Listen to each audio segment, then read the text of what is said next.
ಮೈಸೂರು ಜಿಲ್ಲೆಯ Hunsur ಚಿನ್ನದಂಗಡಿ robbery case ತನಿಖೆ ಈಗ ಚುರುಕುಗೊಂಡಿದೆ.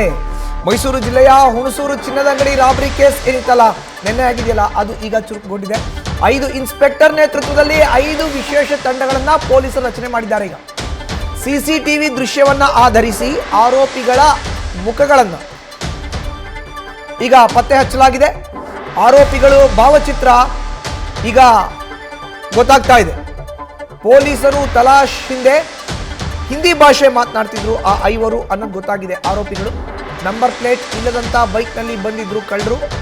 ಬೈಪಾಸ್ ರಸ್ತೆಯಲ್ಲಿ ಮಡಿಕೇರಿ ಕಡೆ ತೆರಳಿರುವಂಥ ಶಂಕೆ ವ್ಯಕ್ತವಾಗ್ತಾ ಇದೆ. ನೋಡಿ ಭಾವಚಿತ್ರಗಳು, ದರೋಡೆಕೋರರದು.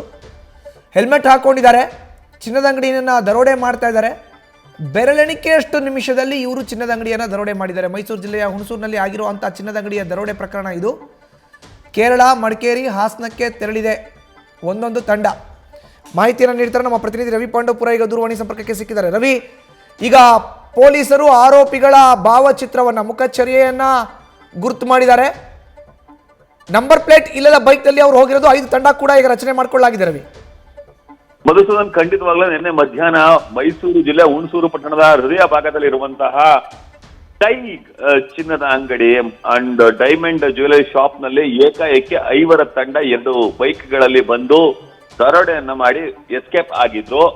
ದರೋಡೆ ಅಂಗಡಿಯಲ್ಲಿ ಕೇವಲ 5 ನಿಮಿಷ 12 ಸೆಕೆಂಡ್ಗಳಲ್ಲಿ ರೆಕಾರ್ಡ್ ಆಗಿರುವಂತಹ ವಿಡಿಯೋದಲ್ಲಿ 5 ನಿಮಿಷ 12 ಸೆಕೆಂಡ್ಗಳಲ್ಲೇ ಎಲ್ಲವನ್ನು ಕೂಡ ದೋಚಿಕೊಂಡು ಪರಾರಿಯಾಗಿದ್ದಾರೆ. ಅಂಗಡಿ ಒಳಗೆ ಹೋಗಿರುವಂತಹ 3 ಅಲ್ಲಿರುವಂತಹ ಗ್ರಾಹಕರು ಮತ್ತು ಸಿಬ್ಬಂದಿಗಳನ್ನ ಎಚ್ಚರಿಸುವಂತ ಕೆಲಸಕ್ಕೆ ಮುಂದಾಗಿದ್ದಾರೆ. ಇನ್ನಿಬ್ಬರು ಹೊರಭಾಗದಲ್ಲಿ ನಿಂತು ಯಾವುದೇ ಗ್ರಾಹಕರು ಒಳ ಬರದಂತೆ ನೋಡ್ಕೊಂಡಿದ್ದಾರೆ. ಇನ್ನು ಒಳಗೆ ಇರುವಂತಹ 18ಕ್ಕೂ ಹೆಚ್ಚು ಮಂದಿ ಕಾರ್ಮಿಕರು ಅಥವಾ ಅಲ್ಲಿ ಕೆಲಸ ಮಾಡುವವರೆಲ್ಲರನ್ನೂ ಕೂಡ ಒಂದು ಕಡೆ ಸೇರಿಸಿ ಅವರೆಲ್ಲರನ್ನೂ ಕೂಡ ಎದುರಿಸುವಂತ ಕೆಲಸಕ್ಕೆ ಮುಂದಾಗಿದ್ದಾರೆ. ಇದ್ರ ಜೊತೆಗೆ ಅಲ್ಲಿನ ಮ್ಯಾನೇಜರ್ ಅಸ್ಗರ್ ಅವರನ್ನು ಕೂಡ ಎದುರಿಸಿ ಒಂದು ಚೇರ್ ನಲ್ಲಿ ಕೂರ್ತಿದ್ದಾರೆ. ನಂತರ 2 ವ್ಯಕ್ತಿಗಳು ಏಕಾಏಕಿ ಅಲ್ಲಿರಂತಹ ಎಲ್ಲ ಅಂಗಡಿಯಲ್ಲಿದ್ದಂತಹ ಎಲ್ಲ ಚಿನ್ನಾಭರಣ ಮತ್ತು ವಜ್ರಾಭರಣಗಳನ್ನ ತುಂಬಿಕೊಂಡು ಬ್ಯಾಗ್ಗೆ ಎಸ್ಕೇಪ್ ಆಗುವಂತ ಕೆಲಸಕ್ಕೆ ಮುಂದಾಗಿದ್ದಾರೆ. ಅಚ್ಚರಿ ವಿಚಾರ ಅಂತ ಅಂದ್ರೆ ಇಲ್ಲಿ ಒಂದೇ ಒಂದು ಬೆಳ್ಳಿ ಸಾಮಾನನ್ನು ಕೂಡ ಅವರು ಟಚ್ ಮಾಡಿಲ್ಲ. ಬೆಳ್ಳಿ ಪದಾರ್ಥಗಳನ್ನು ಯಾವುದನ್ನು ಕೂಡ ಅವರು ತೆಗೆದುಕೊಂಡು ಹೋಗಿಲ್ಲ. ಇನ್ನು ಇದ್ರ ಜೊತೆಗೆ ಇಲ್ಲಿ ಎಸ್ಕೇಪ್ ಆಗಿರುವಂತಹ 5 ಕೂಡ ಮುಸುಕುದಾರಿಗಳಾಗಿದ್ದಾರೆ. 2 ವ್ಯಕ್ತಿಗಳು ಆ ಕೊಠಡಿ ಅಂದ್ರೆ ಈ ಒಂದು ಚಿನ್ನದ ಅಂಗಡಿಯ ಕೊಠಡಿಯ ಒಳಗಡೆ ಬಂದಾಗ ಅವರು ಮಾಸ್ಕ್ ಅನ್ನ ಹಾಕಿಕೊಳ್ಳುವಂತ ಕೆಲಸಕ್ಕೆ ಮುಂದಾಗಿದ್ದಾರೆ. ಹೊರಭಾಗದಲ್ಲಿ ಯಾವುದೇ ಮಾಸ್ಕ್ ಅನ್ನ ಹಾಕಿಲ್ಲ.